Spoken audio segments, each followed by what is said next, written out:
வாழ்க்கையில் வந்துங்க நிறைய இப்போ உள்ள காலகட்டத்துக்கு பிரச்சனைகள் வரும். பிரச்சனைகள் இல்லாமல் இருக்காது. அந்த பிரச்சனைகளையும் சில சிரமங்களையும் ஆழ்ந்து பாருங்க. பார்த்துட்டு விட்டுருங்க. அதை அப்படியே விட்டுருங்க. அது தானாகவே சரியாயிடும்.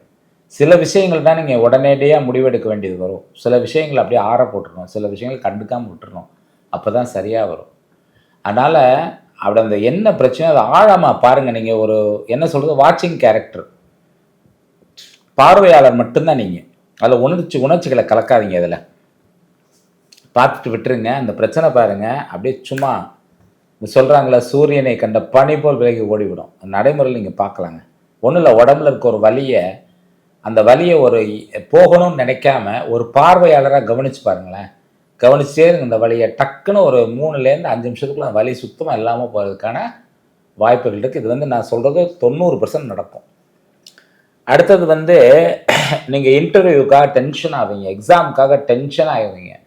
நீங்கள் எவ்வளவுக்குள்ள டென்ஷன் ஆனீங்களோ அவ்வளோக்குள்ள அது ஒன்றுமே இல்லைங்க, சப்புன்னு ஆகிடும். இந்த டென்ஷன் ஆன உணர்ச்சியும் திருப்பி சப்புன்னு ஆகும்போது கீழே இறங்குற உணர்ச்சியும் சேரும்போது உடலில் கண்டிப்பாக பாதிப்புகளை உருவாக்கும். எவ்வளோ பெரிய விஷயத்துக்கும் நீங்கள் டென்ஷனே ஆகாதீங்க. ரிலாக்ஸாக பண்ணுங்கள், ரிலாக்ஸாக போங்க. அது வெற்றி கண்டிப்பாக இருக்கும். நீங்கள் எதை பார்த்து ரொம்ப பயந்தீங்களோ அது உங்கள் வாழ்க்கையை பாதிக்கவே பாதிக்காது. எதை பார்த்து நீங்கள் பயப்படவே அது சம்டைம்ஸ் உங்களுக்கு சில குடைச்சலை கொடுக்கலாம். அதனால் ரொம்ப ரிலாக்ஸாக பண்ணுங்கள். பொதுவாக பார்த்தீங்கன்னா ஜோதிட ரீதியாக நிறைய பேருக்கு சொல்லுவாங்க, எனக்கு தான் நேரம் சரியில்லை சார், அவர் நேரத்துக்கு அது ஆகுமான்னு. இதெல்லாம் ஜோதிடர் ஆறுதலுக்கு சொல்கிற வார்த்தை. ஜோதிடர் அதை சொல்லாதுங்க. ஜோதிடர் ஆறுதலுக்காக சிலர் சொல்லுவாங்க, உங்கள் டைம் சரியில்லைங்க, ஒய்ஃப் டைம் காப்பாற்றும்பாங்க. அது ரேராக எங்கேயா 1-2 தான் அமையும். 2 பேர் வெற்றி பெறக்கூடியவங்க சேர்ந்து தொழில் பண்ணுறாங்க. இல்லைன்னா 2 பேர் தோல்வி அடையக்கூடியவங்க 2 பேர் சேர்ந்து தொழில் பண்ணுறாங்க.